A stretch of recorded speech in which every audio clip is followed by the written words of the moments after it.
Here we go. Hey, welcome to the show. My name is Hilo Penrod, and you are turned into Overthinking Comics with Hilo from New Hero Comics. Let's get right into this today. The title says it all. Captain Marvel is a true American hero, and I know that a lot of you don't believe this. And you know, I'm going to tell you, I'm going to show you that this movie is a movie about an American hero, and it also teaches some traditional values that I think everybody can agree to. All right, um, first off, let's just get this out of the way. Let me tell you why I'm only just not commenting on this. And I hate to say it, but I've bought into the hype about Captain Marvel. I listened to a lot of the fellows at Comicsgate, and I have to say a lot of times they're really right, but they really missed the boat on Captain Marvel. They totally misunderstood, miscalled it, and I have to reject the negative press that it's gotten from those guys. Captain Marvel is not an in-your-face political meme. It is not. It is not a preaching a new progressive religion. It's not any of those things. Captain Marvel is a movie about a true American hero. It teaches a lot of American values. It teaches never give up on your dreams. This is the big part of the entire movie. The whole movie is centered on this idea: never to give up on your dreams. American culture teaches that every person has their dreams, and every person ought to pursue those dreams. Every person ought to overcome all the obstacles in their life in order to accomplish those dreams. And Carol Danvers does exactly that. Carol grows up with one roadblock after another. The final moments, spoiler alert, of her fight against evil takes place as she relives her life and is forced to confront all the obstacles in her life and realizes there's one thing that they all have in common. Yes, the obstacles were tough and difficult and nearly impossible to overcome, but Carol Danvers is no quitter. Carol Danvers represents what it is to be an American. And this is what the whole movie is about. Now, I know a lot of people are confused and puzzled by the fact that the movie seems to be almost entirely female led cast, and that those are the ones, the decision makers, and this is representative of this aspect of men being kicked out of their prominent place in action movies as leading figures and have been turned into nincompoops, such as Nick Fury, who up until now is very cool, always sure of himself, knows everything, deadly, taken seriously by everybody. But in this movie, Nick Fury's comic relief. Now I know this confuses everybody. Everybody's saying, okay, this has got to be an HJW movie. This is a movie that's trying to tell us that our traditional values aren't true. Well, let me just overcome that real quick before we get back into talking about how Carol Danvers is an American hero. Let me tell you, let me challenge you real quick because we learned something in the movie. We learned that this movie believes that men and women are different, and not only are they different, that women are emotional, and that they ought to be emotional, and that it's okay to be emotional. What am I talking about? Well, in her early days as a pilot, she's constantly being told by the men around her, stop being emotional. You got to use your brain. You got to think. They're telling her you got to be like a man, and she doesn't like that at all. No, she doesn't. She doesn't like to be told to think and be logical. She likes to think with her emotions. She likes to be led by her emotions because she's a woman. And you think that's bad? That the men are telling her how she ought to be? Same problem with the Kree. She goes to the Kree and they train her and they tell her you're too emotional. You can't be emotional. You're a Kree. Kree are thinking and they're logical. And it's always the enemy of action. It's always the enemy of resolution. It's always the enemy of success. That's what emotions are. So here she has to give up. She's being asked by the bad guys in the movie, whether they're bad humans or bad supervillains or whatever they are. She's being told by everybody, don't be emotional. And she's saying throughout the whole movie, I want to be emotional. I want to be a human. Humans are emotional. right? We get this from Captain Kirk. Captain Kirk is an emotional human. Confuses Spock to no end.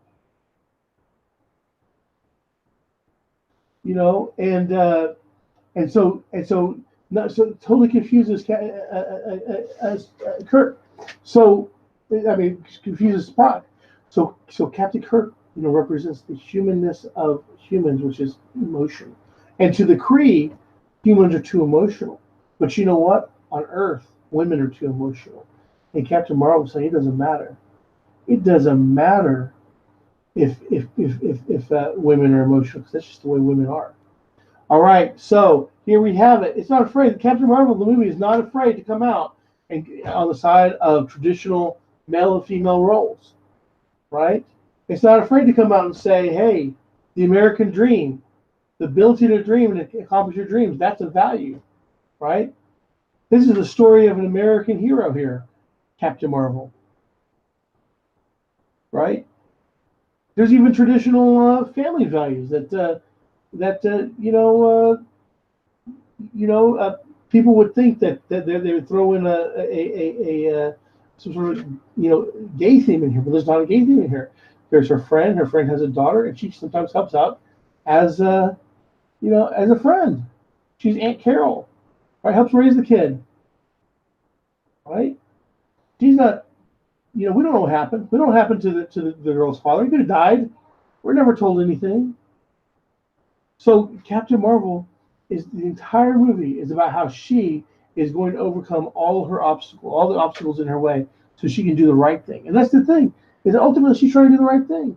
There are people suffering in this movie. They're called Skrulls. Now, I was surprised to find out Skrulls were good guys. I happen to know from the comics they were always bad guys, but in the movie they're actually good guys. They're being mistreated and harassed, and people are running after them to kill them. The street, the spirit up to no good. But Carol Danvers realizes she's being lied to by those around her, and realizes a Kree, her friend Captain Marvel, is actually also a Kree. She's also trying to save the Skrulls. So this is a story about right and wrong moral values. Right? What is it that the Skrulls have done that's so bad? They have an ability to blend in. It seems kind of insidious on the surface, but they don't use it that way. They're actually good people. They're people who believe in families. The main Skrull, who she's fighting against the whole time, is just trying to get back to his wife and possibly daughter. I'm not sure. I think she's a daughter. I'm not sure. The Skrull gender is a little hard to figure out on a like a 7-year-old. I couldn't quite figure it out. But he was a family man. This movie is about reuniting a family, a man with his family, right? Very American. Very American. Now then, you might complain about the fact that this is a women-led movie. Well, you know what? It just happens. Women are also Americans. And so it happens in this movie that it's a movie about American women. And let me tell you also, you know what? You know what's also American about this movie? Goose the cat. Goose the cat's pretty dang American. You know why? Because Goose the cat is named after Goose, the dead hero from Top Gun. And that was a American hero movie about guys who are really, really high in testosterone and really, really, really love to go fast. They had a need for speed. And unfortunately, Maverick's need for speed ended up killing Goose. But the Goose in this movie, he doesn't get killed. He also becomes the hero. And people like him, even though he's a cat. And I'm not particularly fond of cats, but they like him. Even Captain Marvel is a little ambivalent about him because he's a cat. I tell you what, if he were a dog, she'd love him. You know why? Dogs are pretty American. Dogs are for American heroes. You don't see a guy taking a cat into battle. G.I. Joe, it wasn't Junkyard Cat, it was Junkyard Dog. And that's what this movie has. I mean, this is why she's a little unsettled by it. Not because there's a weird tentacle, face scratching, eyeball popping out, alien monster. Because it's a cat, it's a form of a cat. You know, it's a bit of a problem. She'd be a dog. She'd be an awesome dog. You know, and so Carol realizes this. She's like, man, this just isn't very American. This cat is not very American. And poor Nick Fury. Nick Fury doesn't know what American is. He's confused. He's a spy. Why is he confused about stuff? They forget where their commitments lie. So he got confused by the cat. He likes cats. It's a sign that maybe Nick Fury can't be trusted. I don't know. Maybe that's just for me. So I just want to say this is a real quick video. Captain Marvel is a true American hero, and you can see this from the movie if you watch it.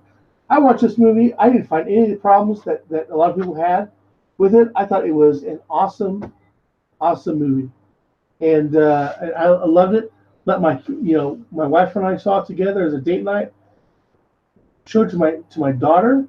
One of the few movies I've been able to share with my kid, because every other movie is just like filled with all sorts of nonsense not fit to be shown to kids. And between this and Bumblebee, I don't know. If NCWs are making movies and they're doing a pretty good job of it, making them something that are family friendly, like the non-family friendly, people out there are kind of screwing things up. I'd like to see more movies where to know that, for example, that women aren't sex objects. Captain Marvel makes that pretty clear. That's a great point. This comes down to a very American value of valuing women as women. That women are not should be looked at with a certain amount of respect. I think that's totally correct. This is a traditional value that Americans have had. And I think you just keep watching this movie, and you'll see that it's not what people made it out to be. It's a really good movie. It's a fun movie. It's a family movie. And you know what? I know people are talking about Endgame, the weird haircut, but let's remember something. Okay, let's remember something first off about the haircut. I know what people are thinking about it, but I'm telling you, you're thinking wrong. And even if you're thinking correctly, I'll explain that anyway. I'll come to that in a second. But let me tell you about that haircut in Endgame. That haircut, because Carol Danvers is getting older. That's all that haircut's about. Now, I don't know what age women decide that cutting their hair super short is the natural course of the evolution or path in their lives. But at some point, almost every woman cuts their hair extremely short and in a very kind of like boyish manner. My own grandmother did it. Had really nice hair, and then at some point, I don't know, she hit 50, 60, and just decided that, man, she needed a boy cut in her hair.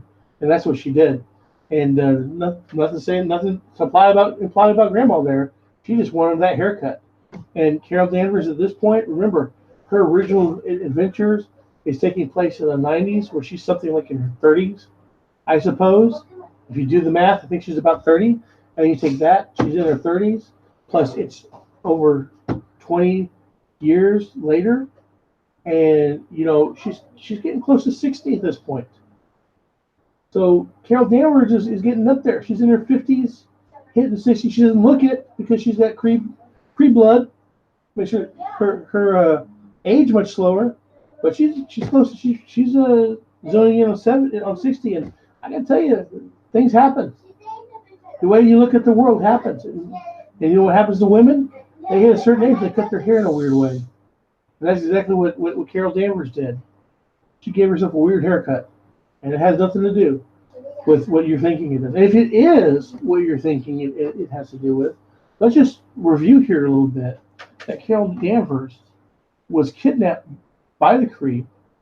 She had her mind messed with by some sort of gigantic, super intelligent robot, just screwing with her and changing her memories. Second, all of her blood was changed to alien blue blood. She was no longer a red-blooded American. She was now a blue-blooded Kree, and in spite of this, she ends up, turning on them. And her mind is jacked up. So, if that is what happened, it's not really her fault. It's not something she can control, right? Not a choice. They're making it clear it's not a choice. If that's what it is, then it's not a choice. It's just something she has to deal with. It's a wound of war. And a lot of men come back from wars very, very different than when they left. And there's some wounds that just, you don't ever get over. I'm not saying that with experience. I'm just saying that I've seen a lot of movies about people from wars. They go to war and they come back and they're different. And whole movies about how much it sucks coming back from war, being different, not being who you are. Carol Danvers, she suffered. She came back with a weird haircut. Anyway, I just want to say I think I've proved my point that Captain Marvel is a movie about an American hero with some traditional values thrown in there. And wherever you might think I'm wrong, I got to tell you there's an explanation for it. Weird haircuts and all.